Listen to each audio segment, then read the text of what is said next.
So we were studying invertible function. In last class we have seen how to solve inverse of a function. Just have a recap on this. Look, if a function f a to b is bisected, if a function a to b given by y is equal to f of x is bijective. Remember, bijective, the function which is 1 1 as well as onto is known as bijective. If a function f a to b given by y is equal to f of x is bijective, then we can form a function. We can form a function g.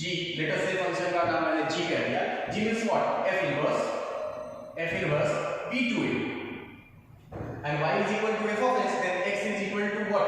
X is, अगर हमारे पास y is equal to f of x है तो x is equal to क्या हो जाएगा बेटा? आप इसी चीज को g of y भी कह सकते हैं. g means root whatever number. x is equal to f inverse y. इसी को इन्वर्टिबल फंक्शन कहते हैं. y is equal to f of x. अगर ये बाइजेक्टिव है तो एक फंक्शन बनेगा f inverse b to a और x is equal to f inverse y लिख सकते हैं. ओके, और बाद में लास्ट स्टेप में क्या करते हैं आपको बताइए, क्योंकि वो एक ट्रेंड होता है कि हम इनपुट वाले वेरिएबल को x लिखना पसंद करते हैं, तो f इनवर्स x लिख देते हैं, ये y बन जाता है, उससे कोई फर्क नहीं पड़ता. ये बातें कर रहे हैं. पर कब होता है ये? जब फंक्शन 1 1 और ऑनटू होता है. ठीक है, आइए आज हम कुछ क्वेश्चंस करते हैं. कुछ क्वेश्चंस उस दिन किए थे, आज हम लोग कुछ क्वेश्चंस करेंगे.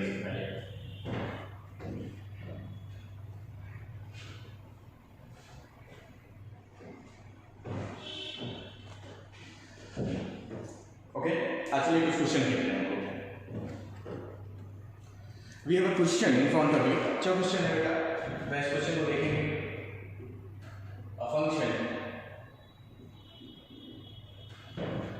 f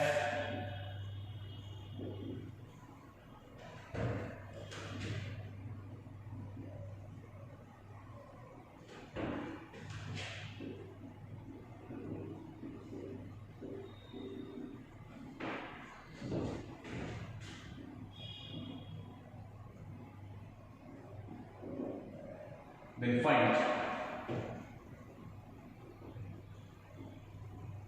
f inverse x. आप निकाल सकते हैं बेटा. ऐसे क्वेश्चंस बेटा बोर्ड में भी आ सकते हैं और थ्योरेटिकल पॉइंट ऑफ व्यू में भी आ सकते हैं. दोनों तरीके से आप इस क्वेश्चन को सॉल्व कर सकते हैं. तो कह रहा है एक फंक्शन है हमारे पास, फंक्शन का domain set that is the a से 3/2 to infinity. Okay, and codomain set 7/4 to infinity. ये हमारे पास फंक्शन है. f इनवर्स निकालना है. सबसे पहले क्या करेंगे? सबसे पहले तो ये देखेंगे कि इसका f इनवर्स निकाला जा सकता है.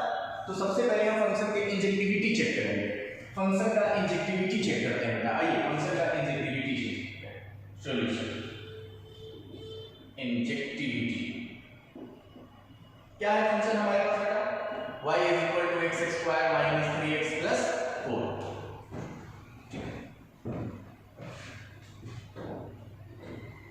मैंने बताया था बेटा, जो फंक्शन या तो इंक्रीजिंग हो या तो डिक्रीजिंग हो अपने डोमेन में, वो फंक्शन क्या होता है बेटा? 1 1 फंक्शन होता है. रिमेंबर, तो इस फंक्शन में सबसे पहले हम क्या निकालेंगे बेटा? dy by dx.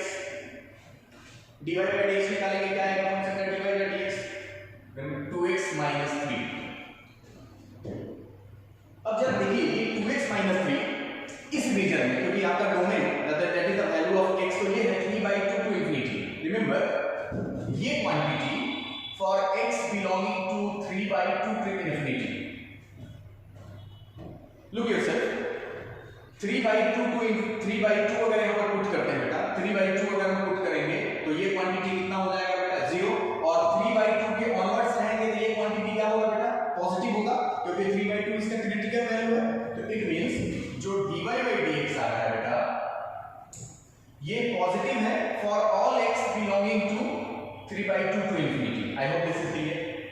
It means function is increasing and every increasing function is 1 1 function. So this function is 1 1. I hope this is clear. This function is 1 1 और 1 1 में कैसे 1 1 हुआ? तो ये फंक्शन कैसा है बेटा? इंक्रीजिंग है। ये फंक्शन कैसा बेटा? इंक्रीजिंग। ओके, चलिए अब क्या चेक करना है बेटा? Surjectivity. Surjectivity that is the onto. Onto check करने के लिए क्या दिखाते हैं बेटा? कि इसका कोडोमेन ही रेंज है। ऑनटू चेक करने के लिए क्या बताइए बेटा? कि इसका कोडोमेन ही रेंज है, या यूं कहें for each value of y belonging to codomain there exists their pre-image। वही बात है कि सारा का सारा कोडोमेन यूज हो रहा है, इट मींस पूरा का पूरा कोडोमेन क्या है? रेंज है। अच्छा, रेंज निकालना, अगर फंक्शन इंक्रीजिंग है बेटा तो रेंज निकालना आसान है। रिमेंबर कि अगर फंक्शन इंक्रीजिंग होता है बेटा, ये फंक्शन बेटा इंक्रीजिंग है तो इसका रेंज निकालना आसान है। लोअर डोमेन पे लोअर रेंज की वैल्यू आ जाएगी, अपर डोमेन पे अपर रेंज की वैल्यू आ जाएगी। तो since this function is increasing तो इसका रेंज निकाल दें। रेंज निकाल दें। रेंज क्या होगा बेटा? Lower domain. लोअर डोमेन क्या बेटा? 3/2 f of 3/2 comma f of infinity। निकाल सकते हैं बेटा रेंज। f of 3/2 निकालिए बेटा। f of 3/2 जरा चेक करना कितना होगा बेटा? ये 9/4 - 3 into 3/2 + 4। कैलकुलेशन कर लो बेटा। 9/4 - 9/2 plus 4 it becomes 7/4। just check your calculation, it means range क्या है बेटा? 7/4। और f of infinity क्या होगा बेटा?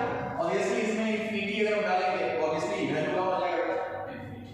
now this is range और this is also your codomain। ये आपका रेंज भी है और ये आपका कोडोमेन भी है। it means this function is what? this function is on। I hope this is clear। ये फंक्शन 1 1 भी है, ये फंक्शन 1 1 भी है और ऑनटू भी है। इट मींस बाइजेक्टिव फंक्शन है। अगर ये फंक्शन बाइजेक्टिव है तो इनवर्स आराम से निकाल सकते हैं। निकाल लो बेटा inverse. Now y = x² - 3x + 4। Okay, आप क्या करते हैं बेटा इस क्वेश्चन में? जब हमको इनवर्स निकालना होता है बेटा तो हम क्या कोशिश करते हैं? x = g of y means x की वैल्यू आना चाहिए किसके टर्म में? y के टर्म में। कुछ नहीं करना है, स्क्वाड्रेटिक है ना। x² - 3x + 4 - y = what? 0। अब इस x की वैल्यू नहीं निकालते बेटा। x = क्योंकि जब आप इनवर्स निकालते हैं फंक्शन का तो क्या करते हैं? देखिए फिर से समझिए। अगर function y = f of x होता है, जब इनवर्स निकालना होता है तो हमको x = क्या निकालना होता है? g of y means a function x in the term of y होगा ना, तो x की वैल्यू y के टर्म में निकालना है। x = ये क्वाड्रेटिक का रूट्स लिखेंगे हम बेटा बस। x = 3 - 3 plus minus root under b² 9 minus 4 a और c के जगह पर क्या लिखेंगे बेटा? 4 - 5 बाई। तो x = क्या हो जाएगा? 3 plus minus root under 9 minus ये क्वांटिटी लिख लो बेटा 4 × y - 4 अपॉन। अब आप क्या कर सकते हैं? कुछ नहीं कर सकते। हम 2 को इधर क्रॉस मल्टीप्लाई कर देंगे, क्या हो जाएगा बेटा? 2x हो जाएगा। 2 ये 3 इधर आ जाएगा, 2x - 3 = root under y - 4 sorry 9 - 4 time y - 4। अब क्या करेंगे? स्क्वायरिंग कर देंगे। स्क्वायरिंग कर देंगे क्या हो जाएगा बेटा? 2x - 3 का whole square = square root cancel 9 - 4 y - 4।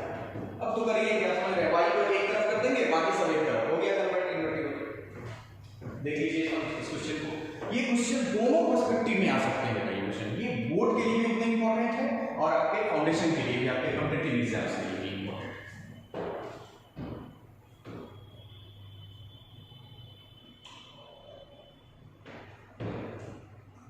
हाँ, आप अगर ये सोच रहे हो कि क्या वो मेथड यूज नहीं कर सकते बेटा?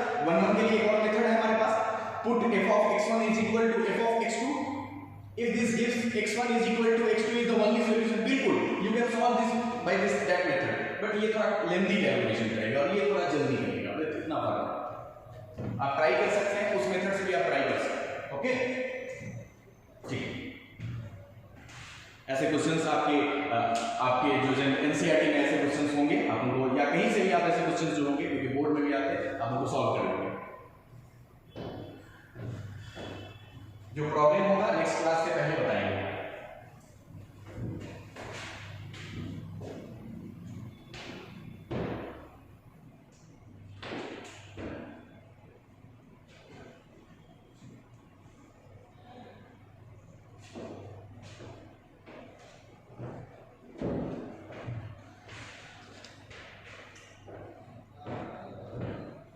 इनवर्टिबल फंक्शन पर है हम लोग। प्रॉपर्टीज में क्या है इसके पास, प्रॉपर्टीज देखते हैं इसकी properties.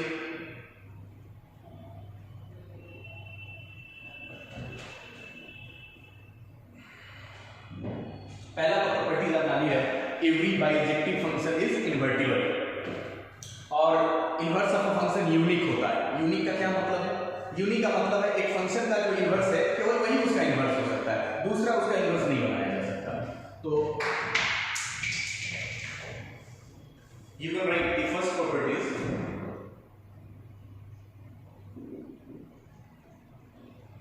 inverse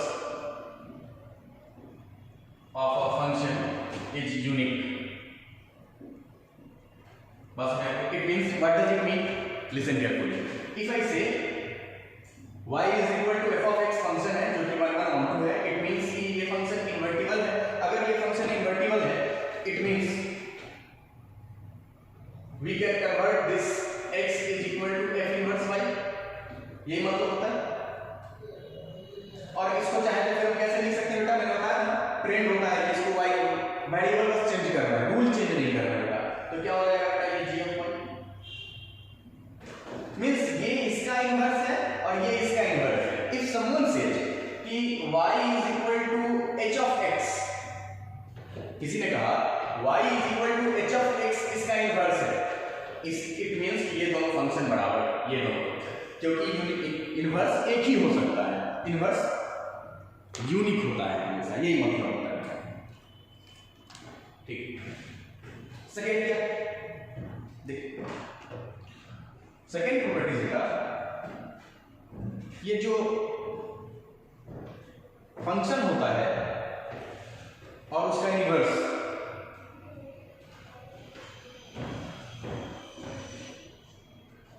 the graph of f and f inverse are mirror image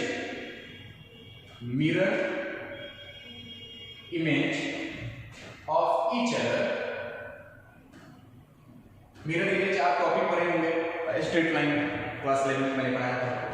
graph of f and f inverse are mirror image means जो फंक्शन है और उस फंक्शन का इनवर्स, इन दोनों, क्योंकि फंक्शन का इनवर्स ही तो एक फंक्शन ही है, इन दोनों का जब आप ग्राफ प्लॉट करेंगे कार्टेशियन एक्सिस पे, यू विल फाइंड ये दोनों एक दूसरे के मिरर इमेज है। भैया तो मिरर कौन है? मिरर इमेज के लिए मिरर होता है, मिरर कौन है? With respect to y is equal to x, ये एक स्ट्रेट लाइन होता है, जानते हैं, फर्स्ट क्वाड्रेंट थर्ड क्वाड्रेंट से पास होता है, इसके रिस्पेक्ट में मिरर इमेज होते हैं हमेशा।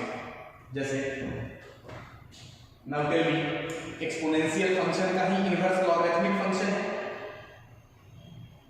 एक्सपोनेंशियल फंक्शन का ही इनवर्स, जैसे अगर y is equal to a to the power x है बेटा, तो आप जानते हैं ये function y is equal to a to the power x का ग्राफ देखते हैं, y is equal to a to the power x का ग्राफ, यही बेटा मैंने कितनी बार पढ़ाया, ये y is equal to a to the power x का ग्राफ है।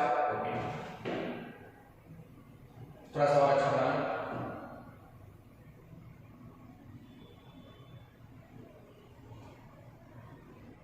ये y is equal to a to the power x। अगर इस ये फंक्शन कैसा है आपको दिख रहा होगा, ये फंक्शन 1 1 है, क्योंकि ग्राफ अगर टर्न नहीं करता है तो फंक्शन 1 1 होता है, क्योंकि वो इंक्रीजिंग है। आई नो हम कौन से केस की बात कर रहे हैं बेटा, a ग्रेटर देन 1।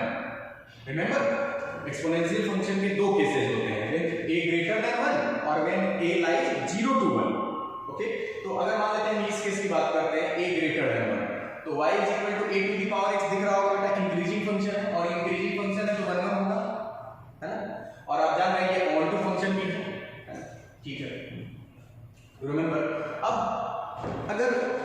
इसका इनवर्स निकालते हैं। इनवर्स निकालेंगे, जब इसी का इनवर्स निकालते हैं तो कौन सा फंक्शन बनेगा बेटा? Logarithmic function y is equal to इसी का इनवर्स कहलाता है। ये एक दूसरे के क्या होते हैं बेटा? इनवर्स होते हैं। जरा ग्राफ बनाइए।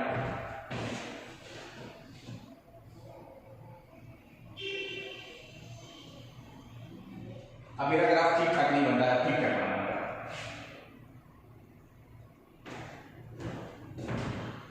ये इन दोनों का ग्राफ बन गया बेटा। ये एक दूसरे के इनवर्स होते हैं। यू नोटिस ये रहा बेटा y is equal to x line, ये रहा आपका y is equal to x line.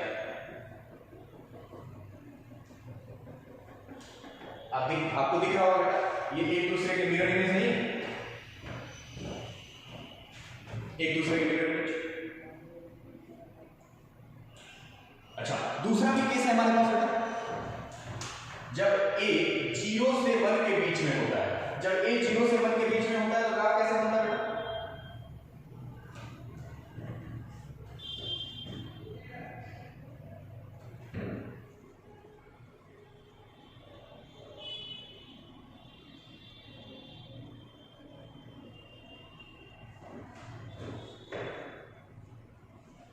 Log का ग्राफ।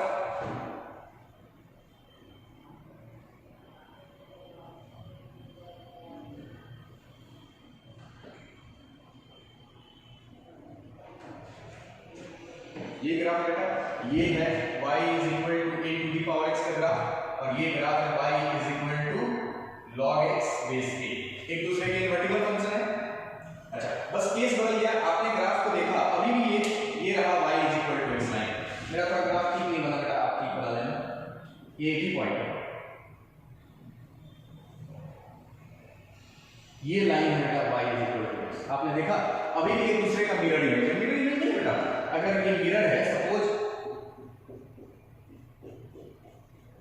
सपोज अगर ये मिरर है, अगर ये मिरर है, इस पार्ट का ग्राफ मिरर में लेंगे तो मिरर क्या करता है? ऐसे ही तो बनाता है मिरर इमेज। देखिए, अगर मान लीजिए आप ये रहा y is equal to log x का ग्राफ, और ये पोर्शन किसका है?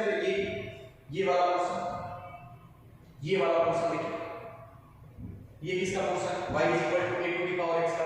तो y is equal to a to the power x का ग्राफ ये है, और ये किसका है? y is equal to log x का ग्राफ है। आपको लग रहा है कि इसका अगर मिरर इमेज लेंगे, ये है मिरर आपका, this is your mirror. If you take the graph ऐसे आएगा रोटेट करके इस वाले पोर्शन पे, ये ग्राफ उठ के ऐसे आ जाएगा, अभी ऐसे है, ये ग्राफ उठ के ऐसे आ जाएगा, इसी को मिरर इमेज कहते हैं, मिरर इमेज। सिमिलरली ये पोर्शन, ये वाला पोर्शन आपका एक्सपोनेंशियल पोर्शन है। अगर आप इसका इस मिरर के रिस्पेक्ट में ग्राफ लेंगे तो ये वाला पोर्शन ऐसे उठ के ऐसे नहीं आएगा, ये वाला पोर्शन। तो मैंने कहा बेटा, graph of f and f inverse are mirror of each other with respect to line mirror y is equal to x. Note down. एक चीज आपने नोटिस करा, ये पॉइंट ऑफ इंटरसेक्शन कहां लाई कर रहा है? अगर आप इन दोनों को सॉल्व करेंगे, y is equal to x, और इनको सॉल्व करेंगे, इन दोनों को जब आप सॉल्व करेंगे तो ये y is equal to x पे तो लाई कर रहा है। सॉल्व करने का क्या मतलब होता है? दो इक्वेशन को सॉल्व करने का मतलब उनका पॉइंट ऑफ इंटरसेक्शन निकालना। यू नोटिस ये फंक्शन एक्सपोनेंशियल फंक्शन है, लॉगरिथमिक फंक्शन का पॉइंट ऑफ इंटरसेक्शन यही है, y is equal to x always. तो यहां से पर हर केस में तो नहीं है, इस केस में फंक्शन और उसके इनवर्स का point of intersection y is equal to x पे लाई करता है। बट क्या इस केस में लाई करता है? नहीं करता। तो हम लोग इस बात को कह सकते हैं नॉर्मली, हमेशा नहीं लेकिन normally, point of intersection of f and f inverse lies on y is equal to x, but not all the time, sometimes it may lie otherwise also. जैसे इस केस में ये रहा आपका फंक्शन और ये रहा उसका इनवर्स, कहां ग्राफ इंटरसेक्ट कर रहा है? नहीं कर रहा है। तो इसलिए हम लोग कह रहे हैं नॉर्मली फंक्शन का ग्राफ और उसके इनवर्स का ग्राफ एक दूसरे को y is equal to x पे इंटरसेक्ट करता है। आप देख सकते हैं। I hope this is clear.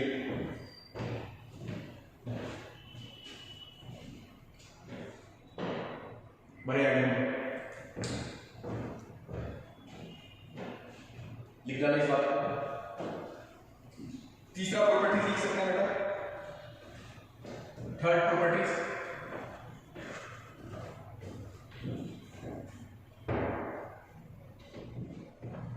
Third properties लिखूं। तीसरा, normally graph of f and f inverse intersect at y is equal to x, but not always, हमेशा नहीं कर सकता, कभी कभार कहीं और इंटरसेक्ट कर सकता है। जैसे एक एग्जांपल से इस बात को क्लियर करते हैं। एक एग्जांपल लेते हैं, फंक्शन है हमारे पास y is equal to 2x plus 1, y is equal to 2x plus 1. This function is normal because derivative 1 कैसे चेक करते हैं, इसी वाले मेथड से dy by dx 2, अगर dy by dx अगर ये पॉजिटिव बेटा r2 आ ऑब्वियसली r2, ये फंक्शन का डेरिवेटिव 2, अगर डेरिवेटिव पॉजिटिव आया मींस फंक्शन इंक्रीजिंग है, और इंक्रीजिंग फंक्शन वन फंक्शन होता है, एक यानी फंक्शन इंजेक्टिव है। सब्जेक्टिव के लिए क्या करेंगे, कुछ नहीं भैया, लोअर डोमेन क्या है माइनस इंफिनिटी, r का मतलब क्या होता है बेटा माइनस इंफिनिटी से प्लस इंफिनिटी। देखिए आप बातें कर रहे हैं थोड़े कॉम्पिटिटिव पॉइंट ऑफ व्यू से, थोड़े टेक्निकल, ये बातें बोर्ड में नहीं आएंगी, तो इसीलिए हमारा मेथड से थोड़ा टेक्निकल होना चाहिए। इस मेथड से भी कर सकते हैं बेटा, f of x1 is equal to f of x2, board में ऐसे ही करेंगे आप, 2x1 plus 1 is equal to 2x2 plus 1, यहाँ से x1 बराबर x2 ओनली सॉल्यूशन आ रहा है, इसीलिए फंक्शन 1 1 है, वो भी कर सकते हैं। पर मैंने कहा कि जब आप चीजें कर रहे हैं थोड़े से अपग्रेड लेवल पे, जैसे मैंने कहा डेरिवेटिव पॉजिटिव, फंक्शन 1 1 फंक्शन है क्योंकि इंक्रीजिंग है। अच्छा, इंक्रीजिंग फंक्शन का रेंज निकालना बहुत आसान है, लोअर डोमेन पे लोअर रेंज, जो ग्रेटर डोमेन है उस पे ग्रेटर वाला रेंज, और रेंज मतलब लोअर वैल्यू से ग्रेटर वैल्यू। तो लोअर क्या है, x की वैल्यू माइनस इंफिनिटी, यहाँ माइनस इंफिनिटी पुट करेंगे तो रेंज की वैल्यू माइनस इंफिनिटी आएगी, अब प्लस इंफिनिटी पुट करेंगे तो प्लस इंफिनिटी आएगा, सिंपल। तो इट मींस रेंज और ओ डोमेन बराबर है, इट मींस ये फंक्शन बाइजेक्टिव है, पहले से भी आपको पता था। इसका मतलब इसका इनवर्स निकाल सकते हैं, आइए इनवर्स निकालते हैं। इनवर्स कैसे निकालते हैं, y is equal to 2x plus 1, तो x is equal to क्या होगा, y minus 1/2, यही तो इनवर्स है, यही है ना, x is equal to f inverse y।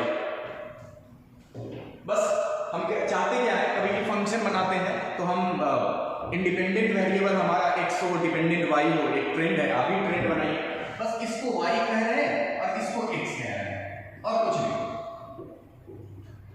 ये और ये सेम चीज है बेटा, अलग नहीं है, बस एक तरीका है देखने का कि हम यहाँ y देखना पसंद करते हैं और यहाँ x, रूल तो नहीं बता। यानी ये फंक्शन और y is equal to 2x plus 1 क्या है, एक दूसरे के इनवर्स है, इनवर्स है। मैंने बोला ये फंक्शन और ये फंक्शन इनवर्स है, जरा इन दोनों को सॉल्व कीजिए, इन दोनों को सॉल्व करिए, पढ़े ना linear equation two variable, solve कर लीजिए। y is equal to 2x plus 1, और इसको जरा कीजिए तो क्या होगा बेटा, 2y is equal to x minus 1, यही है। इन दोनों को सॉल्व कीजिए तो बेटा, सॉल्व करें, y is equal to 2x plus 1 और 2y is equal to x minus 1, क्या करेंगे बेटा, ऊपर वाले इक्वेशन को 2 से गुणा करके माइनस कर दें, ऊपर वाले इक्वेशन को 2 से गुणा करेंगे तो क्या होगा, 2y is equal to 4x plus 2, now solve it, खत्म। क्या हो जाएगा बेटा, -3x minus 3 is equal to 0, तो x is equal to what, x is equal to -1। I hope this is clear. x is equal to -1 जरा यहाँ put कीजिए, x की जगह पे -1 अगर आप पुट करेंगे बेटा तो y बराबर भी -1 आ रहा है। आपने क्या देखा, ये रहा फंक्शन, ये रहा इनवर्स ऑफ द फंक्शन, इन दोनों का इंटरसेक्शन क्या है बेटा, इन दोनों का इंटरसेक्शन है -1, नाउ टेल मी -1, कहां लाई करता होगा, y is equal to x पे, -1, कहां लाई करेगा, y is equal to x पे। यही तो बातें मैं बता रहा हूं कि normally graph of f and f inverse intersect each other at y is equal to each other, नहीं मतलब फंक्शन कहां कट करेगा, इनवर्स कहाँ कट करेगा? तो y is equal to x पे ही कहीं भी कट करेगा। तो मैंने दिखाया एक फंक्शन, उसका इनवर्स, इन दोनों का intersection -1, which is y is equal to x. I hope this is clear now.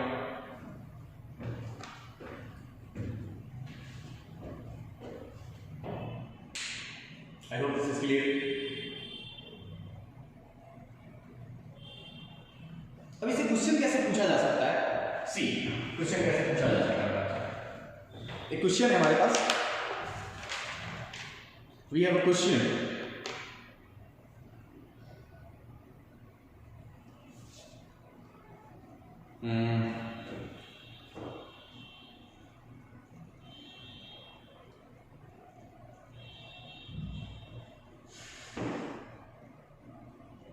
ये क्वेश्चन नहीं, ये क्वेश्चन नहीं है,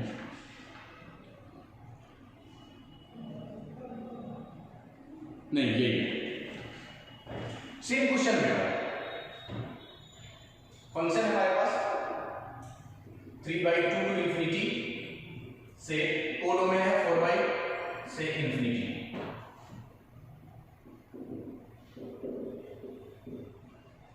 फाइंड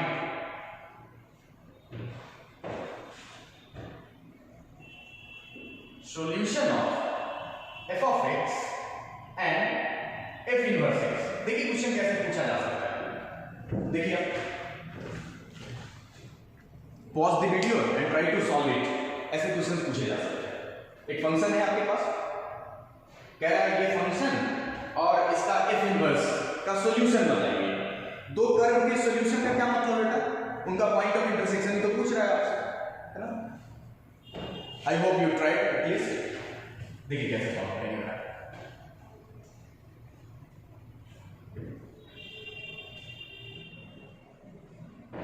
देखिए बेटा, ये फंक्शन 1 है, चेक कर चुके हैं हम लोग, ऑन टू है, चेक कर चुके हैं, मिस इनवर्टिबल, तो इनवर्टिबल है तो ठीक है। हमको इनवर्स निकालना है, जैसे क्वेश्चन में ऑपरेटिंग पॉइंट ऑफ व्यू से आपसे पूछेगा तो इनवर्स निकालने की जरूरत ही नहीं है, आप फंसेंगे वहीं पे। बच्चे क्या करेंगे, पहले इनवर्स निकालेंगे, उसके बाद इन दोनों को सॉल्व करेंगे, कोई जरूरत ही नहीं। हमको पता है ना, normally graph of f and f inverse intersect at y बराबर x। बेटा कोई भी ग्राफ अगर y बराबर x होता है, इसका क्या मतलब है? यानी x कोऑर्डिनेट y कोऑर्डिनेट बराबर होता है, यही तो मतलब है उसका। y बराबर x लाइन पे x कोऑर्डिनेट y कोऑर्डिनेट बराबर है, और ये फंक्शन और उसका इनवर्स मान लीजिए, समझिए इस बात को, ये रहा y is equal to x line. आपको पता नहीं कि ग्राफ कैसा है, हमें भी नहीं पता, ऐसा और मान लेते हैं ये रहा f ऑफ x और ये रहा उसका इनवर्स, ये दोनों कहां कट कर रहा है? तो आप कहेंगे भैया y is equal to x पे कट करना चाहिए, जनरली ऐसा ही होता है, ठीक है। तो कुछ करिए नहीं, आपके पास फंक्शन है ना, इस क्वेश्चन को कैसे सॉल्व करेंगे? आपके पास फंक्शन क्या है? x² - 3x + y, sorry 4। आप जान रहे हैं जब भी ये f इनवर्स x से इंटरसेक्ट होगा तो उसका y बराबर क्या हो जाएगा? x हो जाएगा। आप समझिए, ये फंक्शन और इसका इनवर्स जब मिलेगा तो मान लीजिए ये रहा फंक्शन आपका y is equal to f of x, ये रहा आपका y is equal to f inverse x। जब ये दोनों मिलेगा, इंटरसेक्ट करेगा, मीट करेगा, तो आप जानते हैं ना कि इसका y बराबर भी कितना हो जाएगा? x हो जाएगा।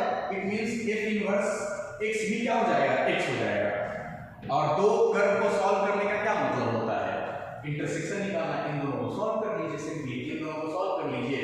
x² - 2x + 4 is equal to 0। अब तो आप सॉल्व कर ही सकते हैं। आई थिंक ये x - 2 का होल स्क्वायर है, नहीं क्या? नहीं है?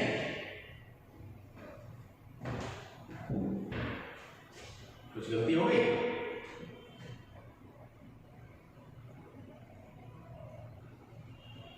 नहीं, सही है बेटा। ये x - 4x, सॉरी -4x, ये x - 2 का whole square is equal to 0, तो x बराबर 2 और x बराबर 2, तो आप जानते हैं कि ये दोनों इंटरसेक्ट करा हुआ y बराबर x लाइन पे, इट मींस कि y बराबर भी कितना? 2 हो गया, बात खत्म। तो जब भी क्वेश्चन अगर कोई पूछे आपसे कि एक फंक्शन है और उसका इनवर्स का सॉल्यूशन बताइए, तो आप इनवर्स निकालने नहीं लगेगा, सिंपली फंक्शन जहां भी मिलेगा वहां पर y बराबर क्या हो जाएगा? x, फंक्शन को x बराबर डाल के सॉल्व कर लेंगे, खत्म। इतनी बात एटलीस्ट आपको इन्वर्टिबल फंक्शन के बारे में पता होना चाहिए।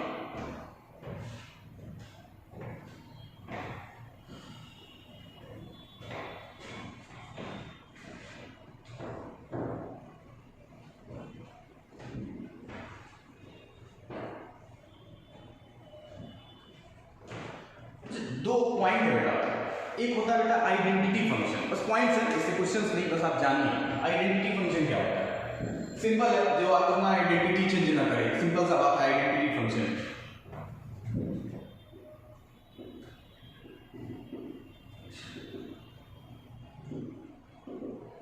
जैसे अ function f a to a, function f a to a, identity function में जो डोमेन होता है कोई नहीं होता है, जो कोडोमेन होता है सभी।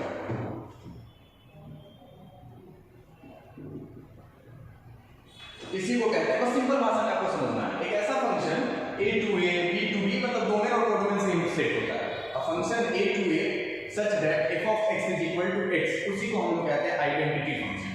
जैसे y is equal to x कैसा है आइडेंटिटी फंक्शन, जो आप x की वैल्यू डालिएगा, इसलिए समझिए एग्जांपल, ये खुद एक एग्जांपल है, y is equal to x कैसा फंक्शन है आइडेंटिटी फंक्शन। क्यों आइडेंटिटी फंक्शन है, r टू r में अगर आप r ये रहा डोमेन, ये रहा कोडोमेन, अगर यहां से आप x की वैल्यू 1 लेते हैं, अगर आप x की वैल्यू 1 लेते हैं तो y बराबर क्या आएगा 1 ही आएगा, अगर आप x की वैल्यू 2 लेंगे तो y बराबर क्या आएगा 2 ही आएगा। इट मींस ऐसा होगा क्या 1 2 3 1 1 को ज्वाइन करेगा 2 2, आइडेंटिटी सबकी आइडेंटिटी सेम ही है, 2 की आइडेंटिटी 2 3 की आइडेंटिटी 3, इसी को हम लोग क्या कहते हैं बेटा आइडेंटिटी फंक्शन। और कैसे डिनोट करते हैं बेटा, डिनोटेड बाय i, यहाँ पे डोमेन सेट a था, इसको i कहेंगे, डोमेन सेट b होता है i b कहते हैं, सिंपल सा बात। इसी अच्छा एक बात आपने नोटिस करी होगी, अगर कोई फंक्शन वाकई में आइडेंटिटी फंक्शन है तो वो बाइजेक्टिव होगा, तो identity function always bijective, always bijective. बस समझ गए आप, कहेंगे बस क्या कहेंगे यही एक एग्जांपल है, नहीं और भी एग्जांपल देखिए, और एग्जांपल तो है सारे नोट कर लेंगे आप। Example second, y is equal to e to the power ln x, r plus से r plus, क्यों r plus बेटा, क्योंकि यहाँ पर log का आर्गुमेंट x आ गया, तो log तो पॉजिटिव के लिए डिफाइन होता है, इसलिए डोमेन पॉजिटिव के लिए डिफाइन किया, ठीक है। अब जरा देखिए, आप अगर प्रॉपर्टीज पढ़े होंगे लॉगरिथम के क्लास 11th में, तो आप जानते हैं ना बेटा ये वाली properties, a log x base a की वैल्यू हमेशा कितनी होती है बेटा x होती है। तो यहाँ पर नेचुरल लॉग में यहाँ पर क्या छुपा होता है बेटा, ई तो होता है, लिखा नहीं जाता। अब एक बात होता है, r प्लस से कोई नंबर उठाते हैं, r प्लस से कोई नंबर उठाइए 2, अगर यहाँ पर 2 आप डालिएगा, अगर x की वैल्यू 2 लेंगे बेटा, यहाँ पर डालेंगे बेटा क्या होगी, x की वैल्यू 2 डालिए यहाँ पे तो e, ऐसा ही है ना, log यहाँ पर e लिखा हुआ है, नेचुरल लॉग का मतलब यहाँ पे 2, इसकी वैल्यू क्या हो जाएगी, जब ये और ये सेम होगा प्रॉपर्टी से, तो y बराबर भी क्या हो जाएगा 2। अगर आप x की वैल्यू 3 लेते हैं तो y बराबर क्या हो जाएगा 3। ऐसे ही फंक्शन को हम लोग आइडेंटिटी फंक्शन कहते हैं, नथिंग एल्स, जो अपना आइडेंटिटी चेंज नहीं होगा। आप डोमेन सेट से और ये दोनों डोमेन सेट से अगर आप वेक्टर से लैम्डा उठाते हैं फंक्शन में डालिएगा, तो जो कनेक्ट करेगा, जो वैल्यू आएगा वो भी लैम्डा होगा, इसी को हम लोग कहते हैं बेटा आइडेंटिटी फंक्शन, जो अपनी आइडेंटिटी चेंज कर रहे हैं। ओके,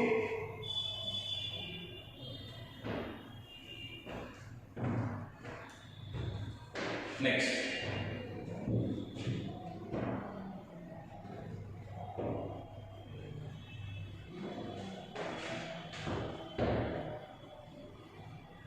कांस्टेंट फंक्शन तो क्लियर ही होगा बेटा, कांस्टेंट फंक्शन में क्या होगा, कांस्टेंट फंक्शन में क्या बताऊं मैं आपको, कांस्टेंट फंक्शन में क्या होगा, नाम ही कांस्टेंट है कि आप कुछ भी लो, मतलब x की किसी भी वैल्यू के लिए जो जो इमेज आएगा बेटा वो बिल्कुल सेम आएगा। तो ये क्या होगा, कांस्टेंट फंक्शन क्या होगा, f a to b such that for all x belonging to a image remains same, image remains same, बात खत्म, बात। देखिए जैसे y बराबर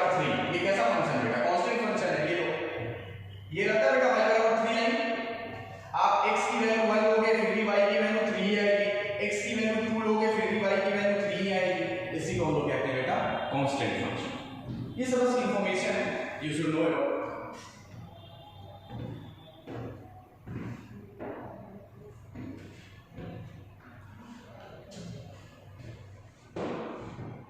चलिए नेक्स्ट, चलिए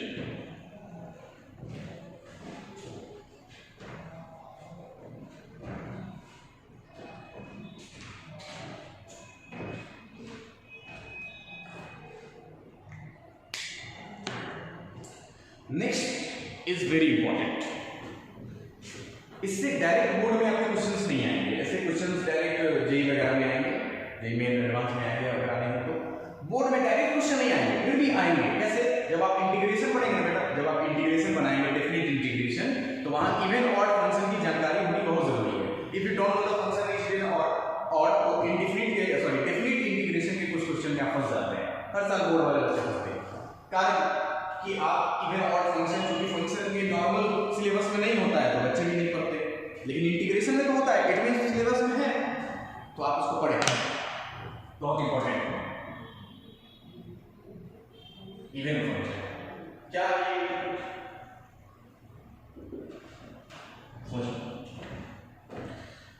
सपोज कीजिए हमारे पास एक फंक्शन है f a to b y is equal to f of x, एक फंक्शन है such that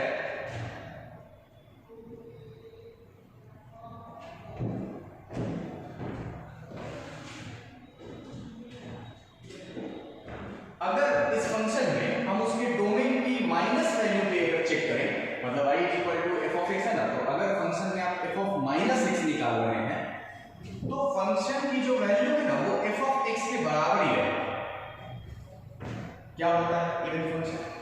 if f of minus x, यानी दिख रहा हो पहले f of माइनस x का क्या मतलब है? जैसे f of 2 पे वैल्यू मिल गया मान लीजिए आपको k, तो f of माइनस 2 पे भी वैल्यू क्या आना चाहिए? k ही आना चाहिए। यही मतलब हुआ f of minus x is equal to f of x का क्या मतलब? कि उसका डोमेन चाहे पॉजिटिव हो चाहे नेगेटिव हो, वैल्यू दोनों की बराबर आने वाली है। नहीं, अब आप कहेंगे कि ऐसा, देखिए भैया पहले डेफिनेशन समझिए, f of minus x is equal to f of x। बात समझिए, इसका मतलब कि दोनों की बराबर, मान लीजिए दोनों के बराबर किसकी वैल्यू आ गई? y के बराबर आ गई। इट मींस कि पॉजिटिव, अगर मान लेते हैं x पॉजिटिव है तो पॉजिटिव रीजन में भी ग्राफ बनेगा, नेगेटिव रीजन में x अगर पॉजिटिव है तो माइनस x क्या होगा? नेगेटिव होगा। अगर ये पॉजिटिव है तो ये क्या होगा? नेगेटिव होगा। तो अगर पॉजिटिव रीजन, पॉजिटिव x में ग्राफ अगर y के बराबर है तो नेगेटिव रीजन में भी ग्राफ y के बराबर है। इट मींस क्या मतलब हुआ ये बेटा? ये समझिए ग्राफ, ये रहा आपका ओरिजिन, इधर पॉजिटिव x और इधर नेगेटिव x। इवन फंक्शन में चाहे आप x की वैल्यू डोमेन पॉजिटिव हो या नेगेटिव हो, किसके बराबर होता है? y के बराबर, यानी दोनों इधर ग्राफ और इधर ग्राफ, लेकिन y में कोई चेंज है? नहीं चेंज है। इसी को तो सिमेट्रिक बोलते हैं बेटा, इसी को क्या बोलते हैं? सिमेट्रिक बोलते हैं। एग्जांपल देखिए, एग्जांपल से समझ जाएगा। y is equal to f of x is equal to x square। अब एक बात बताइए, अगर चेक कीजिए, चेक करें तो f of माइनस x भी होगा, अगर माइनस x का स्क्वायर, अब जानते हैं स्क्वायर माइनस है तो फिर से x स्क्वायर, यानी ओरिजिनल फंक्शन के बराबर हो जाएगा कि नहीं हो जाएगा? नहीं हो जाएगा। आप एग्जांपल से f of माइनस 1 निकालेंगे तो 1 का माइनस 1 का स्क्वायर मतलब 1 का स्क्वायर इज इक्वल टू 1। बात सुनिए ना, तो ऐसे फंक्शन को और भी एग्जांपल है, बहुत सारे एग्जांपल है। आप देखिए cos x, example 2, f of x is equal to cos x। आप जानते हो बेटा cos का minus theta, cos minus theta is equal to cos theta. अब रीजन समझ में आ गई कि उसको इवन फंक्शन बोला जाता था कि भैया थीटा से फर्क नहीं पड़ता, तो cos x है, तो f of minus x that is cos minus x is equal to cos x is equal to f of x, यानी फंक्शन को फर्क ही नहीं पड़ रहा है, डोमेन चाहे आप x लो या माइनस x लो, वैल्यू हमेशा बराबर होती है। तो इससे ग्राफ क्या कहना चाहता है ये तो समझ लो। ग्राफ क्या कहना चाहता है? ग्राफ ये कहना चाहता है बेटा कि भैया पॉजिटिव रीजन में पॉजिटिव x में ग्राफ बनाइए चाहे नेगेटिव x में ग्राफ बनाइए, y दोनों के लिए सेम है, यानी जो इवन फंक्शन होगा बेटा वो सिमेट्रिक अबाउट y में कोई चेंज नहीं आ रहा है और x दोनों तरफ से बराबर आ रहा है। इट मींस जो इवन फंक्शन होगा बेटा वो सिमेट्रिक अबाउट y एक्सिस होगा। जैसे देखिए पहला x स्क्वायर है, क्या सिमेट्रिक नहीं है बेटा? क्या ये सिमेट्रिक नहीं है? नहीं सिमेट्रिक। f ऑफ 1 की भी वैल्यू आएगी 1 और अगर आप -1 पे भी चेक करेंगे तो -1 पे भी वैल्यू कितनी आएगी? आप cos x के ग्राफ को देख लीजिए बेटा,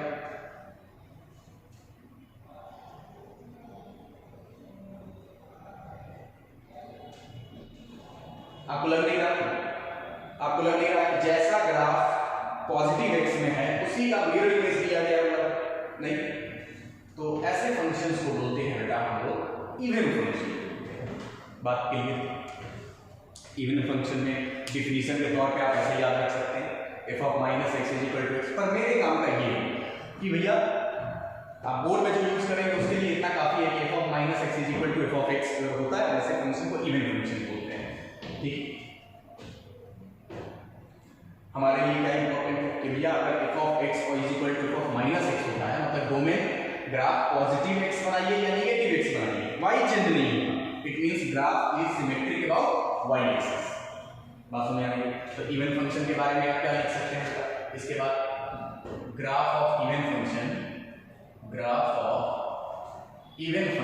is symmetric about y axis.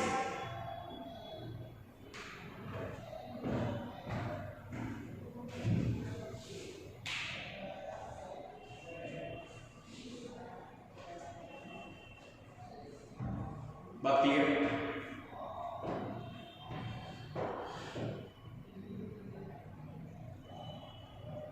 ठीक है। अब कोई यहां पे क्या कह सकता है, जरा समझिए कि भैया क्या हमेशा जैसे समझेंगे, जैसे मैंने कहा f of x is equal to x square, पर किसी ने डोमेन को बाउंड कर दिया simply f of x is equal to x square मतलब क्या होता है बेटा? r to r। मैंने कहा था कि सिंपली अगर मैं फंक्शन बोल रहा हूं डोमेन को डोमेन नहीं बोल रहा, इसका मतलब r टू r होगा। लेकिन किसी ने कहा कि x जो है बेटा -1 से 2 तक देखना है। अब बताओ ये फंक्शन क्या है? तो क्या अब सिमेट्रिक होगा? बिल्कुल सिमेट्रिक नहीं होगा। जैसे आप इसका ग्राफ बनाएंगे बेटा, अब जैसे इसका ग्राफ बनाएंगे बेटा, देखिए तो इधर ग्राफ तो आपको 2 तक जाना है, बोला ना x कहां से कहां तक रहना है? -1 से 2 तक। तो अब की बार ग्राफ 2 तक जाएगा और यहां कब तक जाएगा बेटा? -1। तो -1 पे 1 वैल्यू फिर जो भी यहां पर ग्राफ को देखिएगा, क्या ग्राफ सिमेट्रिक है? सिमेट्रिक होता तो जैसा अभी पॉजिटिव x में ग्राफ दिख रहा था वैसे नेगेटिव x में दिखता। ग्राफ सिमेट्रिक नहीं है तो ऐसे फंक्शन क्या होंगे? इवन होंगे क्या? नहीं, ऐसे फंक्शन को इवन नहीं कहेंगे। बात लेकिन जनरली है क्या, जब इवन और ऑड की बात होती है ना बेटा, तो अगर ये 2 है तो इधर भी 2 के लिए डिफाइन किया जाता है, अगर ये -1 है तो ये भी -1 के लिए, जनरली ऐसा ही होता है। लेकिन फिर भी कोई अगर आपसे पूछे कि x स्क्वायर फंक्शन है और x -1 से 2 है तो क्या वो इवन होगा? नहीं, वो इवन नहीं होगा। अब अगर फंक्शन इवन नहीं है तो इसका ये मतलब नहीं है कि बेटा वो ऑड ही होगा, ऐसा नहीं है। ये कोई नंबर सिस्टम वाली बात इवन ऑड नहीं है कि फंक्शन अगर इवन नहीं है तो क्या होगा, नहीं, तो वो हम कुछ नहीं बोलेंगे, इवन नहीं है बस इतना बोलेंगे। बस में नोट कर लीजिए। लेकिन जनरली उतना कंफ्यूज नहीं होना, जब भी इवन ऑड की बात होगी ना बेटा, तो अगर ये -1 है तो ये भी -1, यानी सेम बाउंड्री के लिए जितना पॉजिटिव में जाते हैं उतना ही नेगेटिव में जाते हैं।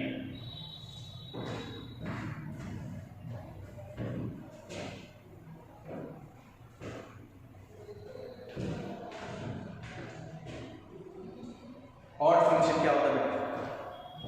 देखेंगे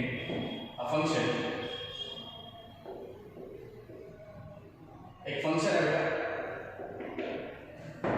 a to b y is equal to x। if अब की बार अगर डोमेन को -6 पे चेक किया जाए यानी f ऑफ -x पे, तो वो नेगेटिव टाइम ऑफ x हो जाता है। इवन में क्या होता है बेटा? f of -x is equal to f of x, कोई फर्क नहीं पड़ता। f of -x is equal to f of x is equal to let us say lambda, यानी f ऑफ -1 पे वैल्यू अगर मान लीजिए 2 आती है तो f ऑफ 2 पे भी वैल्यू f ऑफ 1 पे भी 2 ही आएगी। f ऑफ -3 पे अगर 9 आती है तो f ऑफ 3 पे भी 9 आएगी। ये इवन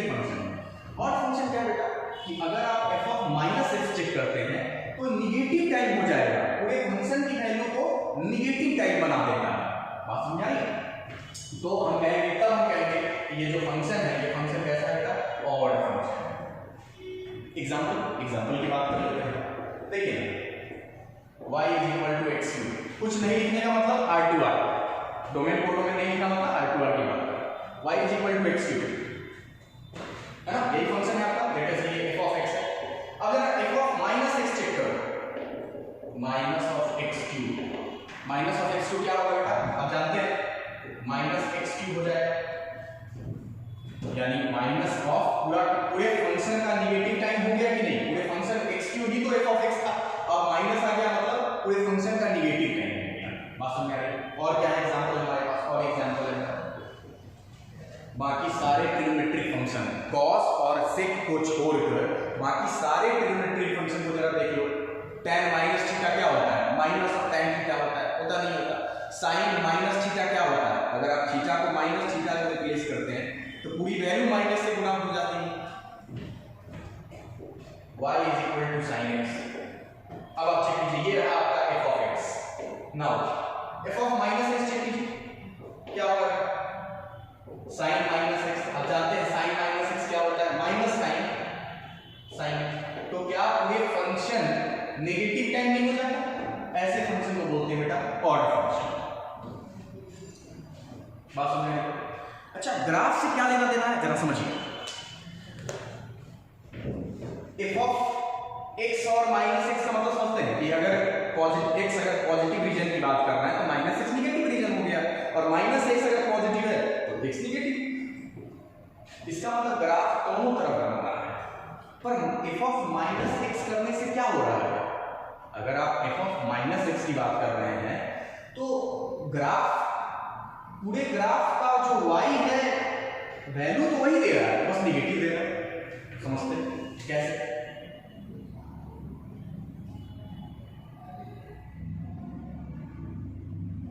ये आप जो ग्राफ देख रहे हैं बेटा, ये y = x3 का ग्राफ है। आप कैलकुलस के बाद सीखेंगे ग्राफ ऐसे भी बनाते हैं, इतना जानते हैं। आप देखिए 1 पे वैल्यू क्या है बेटा?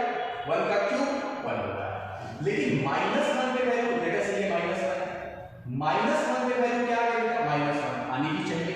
देखिए क्या कहता है फंक्शन कि अगर f of -x कीजिएगा ना तो फंक्शन की जो वैल्यू है उसका बस नेगेटिव टाइम कर देंगे, यानी 1 के लिए इधर x है तो माइनस के लिए इधर होगा, ठीक है। लेकिन फंक्शन में क्या फर्क है? तो वही वैल्यू जो कि बस नेगेटिव होगी। तो 1 यहाँ मिल रहा था, -1 तो ग्राफ को ऐसे लिखना पड़ेगा। नहीं, मान लीजिए 2 पे वैल्यू क्या मिलती है बेटा? 2 पे वैल्यू 8 मिलती है, -2 पे वैल्यू क्या मिलेगी? 8 ही मिलेगी माइनस वाली। तो इसीलिए ग्राफ ऐसे आ जाता है, ऐसे अपोजिट क्वाड्रेंट में शिफ्ट हो जाता है। बात समझ आई? आप साइंस के ग्राफ को देख लीजिए।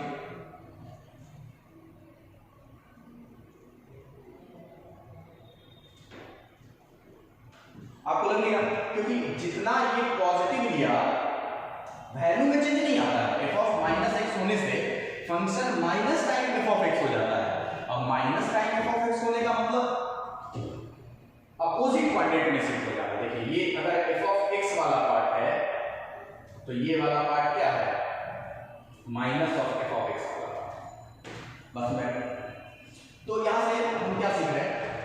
Graph of odd function is symmetric about origin, या तो आप ओरिजिन कह सकते हैं, देख रहे हैं जैसा यहां वाला पार्ट बन रहा है वैसे ओरिजिन के रिस्पेक्ट में सिमेट्रिक है, या आप कह सकते हैं अपोजिट क्वाड्रेंट भी कह सकते हैं। ओरिजिन लिखो या अपोजिट क्वाड्रेंट,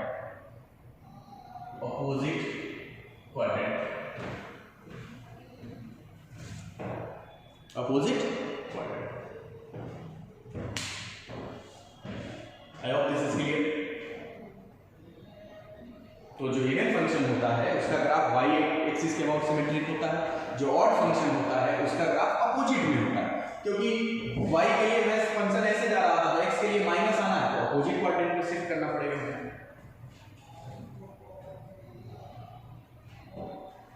अब जरूरी नहीं बेटा कि सारा फंक्शन या तो इवन ही होगा या तो ऑड ही होगा, ऐसा नहीं।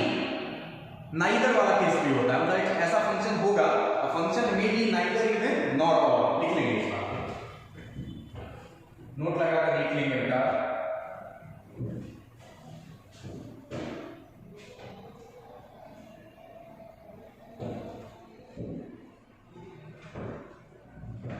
नोट लगा के लिख लेंगे बेटा, a function may be neither even nor odd, मतलब ऐसे फंक्शंस होते हैं जो ना ही इवन हो ना ही ऑड हो। ये नहीं समझिए कि फंक्शन है कभी अगर पूछ दे ऑप्शन में नाइदर वाला भी दे दे तो बच्चा समझता नाइदर तो लगेगा ही नहीं, ऐसा नहीं है। जैसे अभी एग्जांपल मैंने आपको दिया था बेटा, ये देखिए ये क्या किसका केस है, एक्स स्क्वायर यहां तक जाएगा और ये यहीं तक जाएगा, किस में डालिएगा। लगता तो ऐसा है कि ये f of minus x is equal to f of x है, लेकिन नहीं हो पा रहा क्योंकि ये सिमेट्रिक तो है नहीं। तो ये कौन सा, इस फंक्शन को क्या कहेंगे आप, ये नीदर नॉर का केस है। बात समझ आ गई? और भी हम एग्जांपल्स करेंगे, ठीक है। सेकंड प्रॉपर्टीज क्या है, सेकंड प्रॉपर्टीज तो आप देखेंगे, even function symmetric of about y axis और odd function symmetric in opposite quadrant और ओरिजिन, ठीक है। अच्छा ये देखिए, इफ f and g दो फंक्शन बोथ आर ऑड और even, then f into g जो फंक्शन बनेगा ये हमेशा इवन होगा। रिमेंबर, अगर दो फंक्शन है f और g, दोनों का दोनों या तो इवन ही हो या तो ऑड ही हो, तो जो f into g फंक्शन बनेगा वो इवन होगा हमेशा। अब तो सोचिए, अगर मान लेते हैं, समझने वाली बात है बेटा, दो इवन फंक्शन लीजिए, दो इवन फंक्शन, मान लीजिए एक फंक्शन एक्स स्क्वायर ले लिया मैंने, एक कॉस एक्स, ये रहा आपका फंक्शन, ये f रहा और ये g फंक्शन। अब f into g फंक्शन बनाइए, तो f into g फंक्शन क्या हो गया, x square into cos x।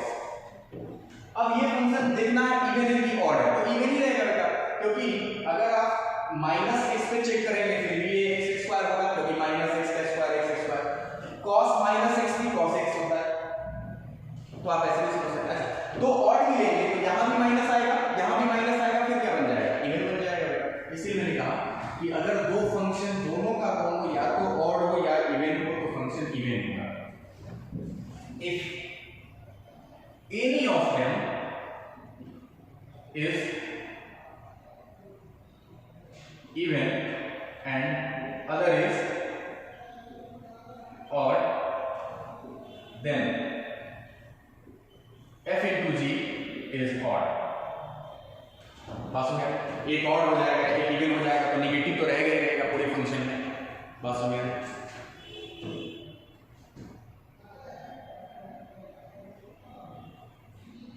Third point क्या है हमारे लिए, the only function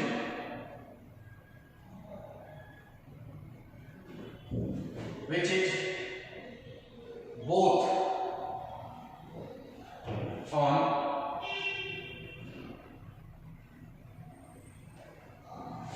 x axis is, ये उतना इंपॉर्टेंट है, यूज कर सकते हैं हम लोग। ये कह रहा है कि एक ऐसा फंक्शन बताइए जो दोनों फंक्शन है इवन भी और ऑड भी, तो वो होता है f of x is equal to 0। ये y के लिए सिमेट्रिक है और अपोजिट क्वाड्रेंट में भी सिमेट्रिक होता है। बात समझ, y सिंपल सी बात है, y बराबर आप 0 कर देंगे, y बराबर f of x मतलब क्या होता है बेटा, y बराबर अगर 0 हो गया तो फंक्शन किसको क्या है, x एक्सिस पे, या उस फंक्शन के जितने भी सॉल्यूशंस है वो तो x एक्सिस पे लाई करेगा। अब कोई पॉइंट x एक्सिस पे लाई करेगा मान लीजिए, तो वो ओरिजिन के अबाउट ही सिमेट्रिक है और y एक्सिस के अबाउट ही सिमेट्रिक है। सिंपल फंडा है, ऐसे समझ सकते हैं।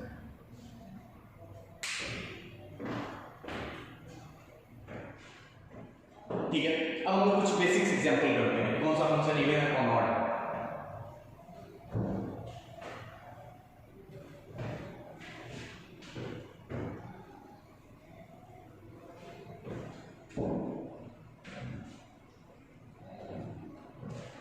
चलिए कुछ क्वेश्चन करते हैं इवन ऑड के, जल्दी से बताएंगे आप।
Pause the video and try to solve it. I hope you solved or at least tried. Try to at least करो यार.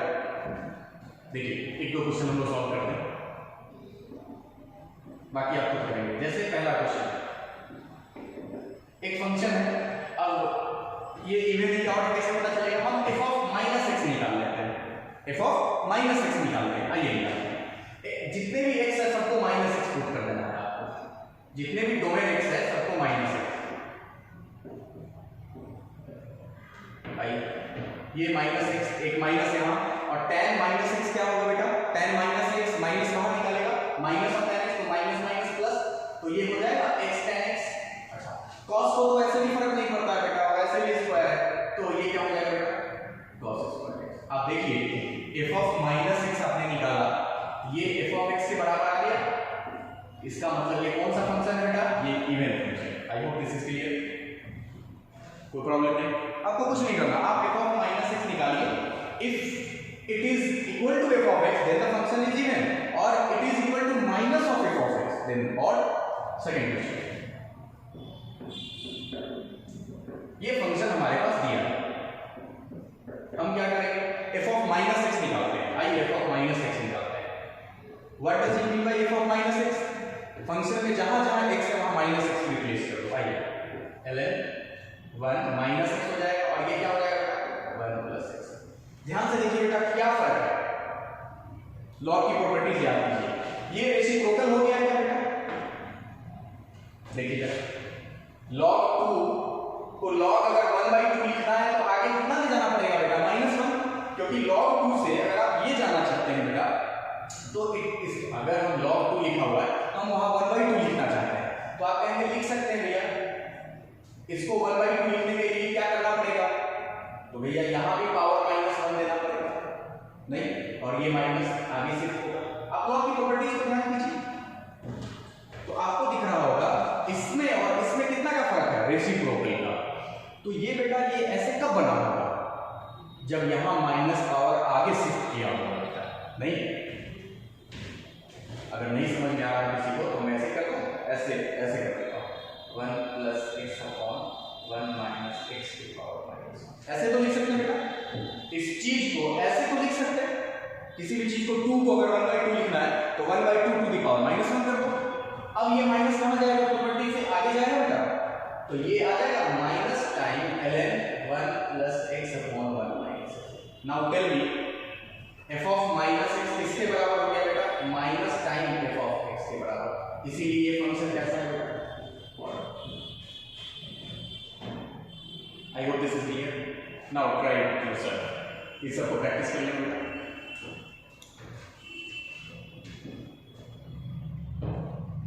ठीक है. अब इतने क्वेश्चन में जरूरी नहीं कि सब इवन ही ऑड ही होंगे. इसमें कुछ नाइदर वाले भी क्वेश्चंस होंगे जो ना ही इवन होंगे ना ही ऑड.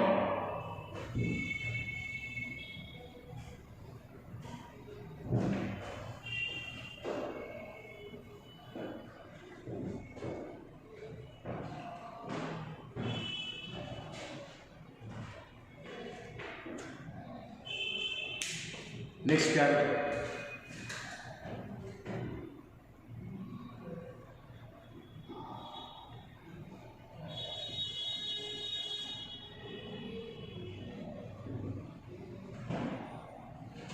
दो फंक्शन आइडेंटिकल या इक्वल कब कहे जा सकते हैं?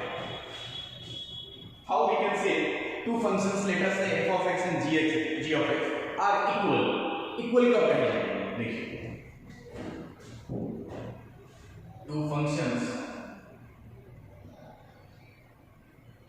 f of x and g of x are equal if एक तो दोनों का डोमेन बराबर होना चाहिए, यानी जिस x के लिए ये फंक्शन डिफाइन है उतने ही x के लिए ये फंक्शन भी डिफाइन होना चाहिए. Domain of f is equal to domain of g. एक तो पहला कंडीशन होना ही चाहिए, और क्या कंडीशन होना चाहिए? कोई भी f ऑफ x और g ऑफ x बराबर होना चाहिए, दोनों फंक्शन भी दिखने में बराबर होना चाहिए। For all x belonging to their common domain. क्या मतलब है भैया, इन दोनों का डोमेन बराबर हुआ तो उसी को कॉमन डोमेन में कह रहा हूं कि अगर ये इन दोनों का डोमेन भी बराबर है तो उसी डोमेन में ये दोनों फंक्शन भी हर वैल्यू के बराबर होनी चाहिए। अगर ये दोनों कंडीशन है तो फंक्शंस क्या होंगे बेटा, हमारे आइडेंटिकल फंक्शन कहे जाएंगे या इक्वल कहे जाएंगे। फॉर एग्जांपल कुछ मैं एग्जांपल बता रहा हूं आपको, ध्यान से समझेंगे इसके एग्जांपल, कंफ्यूजिंग होता है इसलिए कंफ्यूजिंग क्वेश्चन भी लेते हैं। आप कहेंगे बेटा ये x स्क्वायर बाई x में x x काट क्यों नहीं देते, नहीं पहले डोमेन निकालते हैं उसके बाद ही काटते हैं, पहले डोमेन निकालते हैं। इसका डोमेन बता सकते हैं बेटा, ये रेशनल फंक्शन है तो रेशनल फंक्शन बस एक ही जगह पे सेटिस्फाई नहीं होता है, डिफाइन नहीं होता, जब उसका डिनोमिनेटर 0 होता है। तो इस फंक्शन का डोमेन ऑफ f क्या हुआ, डोमेन ऑफ f क्या हो गया बेटा, डोमेन ऑफ f हुआ r माइनस 0, क्योंकि 0 नहीं डिफाइन करने देगा इस फंक्शन को। अच्छा इस फंक्शन का डोमेन क्या है, डोमेन ऑफ g क्या है, तो आप कहेंगे डोमेन ऑफ g तो भैया केवल रियल नंबर है। तो बताइए इन दोनों फंक्शन का डोमेन बराबर है, नहीं है। तो अगर इन दोनों फंक्शन का जब डोमेन ही बराबर नहीं है तो ये फंक्शन आइडेंटिकल नहीं है, नॉट इक्वल और आइडेंटिकल।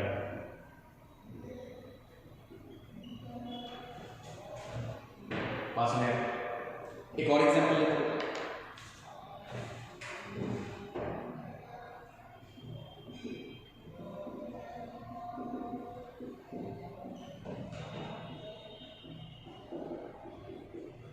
आप खुद से देखिए, दोनों का डोमेन नहीं मिला है तो दोनों के ही डोमेन में r माइनस 0 होगा बेटा, डिनोमिनेटर में 0 नहीं हो सकता।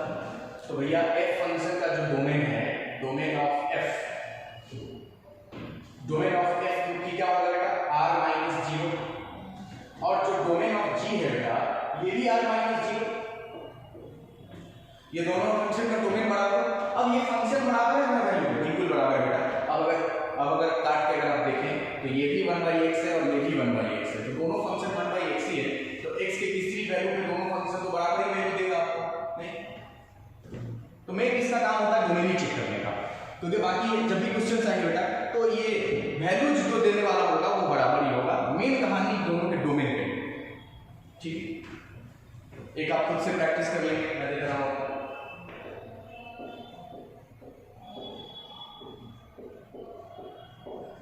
देख के बताएंगे ये फंक्शन डोमेन है, ये फंक्शन, ये दोनों फंक्शन आइडेंटिकल है यानी इक्वल है दोनों फंक्शन। अब आप बेटा क्वेश्चंस लगा सकते हैं, आप अपने मटेरियल का क्वेश्चन लगा सकते हैं।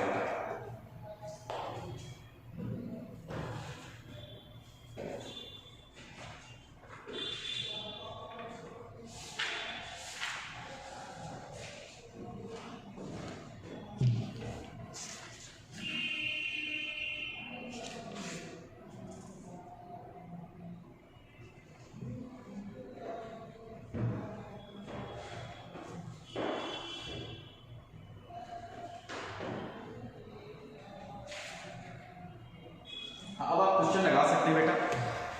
हमारा फंक्शंस में दो बस बाकी रह गया है, एक कंपोजिशन ऑफ अ फंक्शन और एक पीरियोडिक फंक्शन, जिसमें पीरियोडिक के क्वेश्चंस आपके बोर्ड में नहीं आएंगे पर कंपोजिट के क्वेश्चंस तो आते हैं।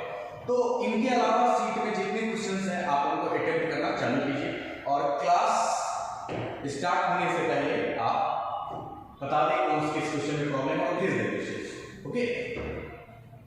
Okay, that's all for today.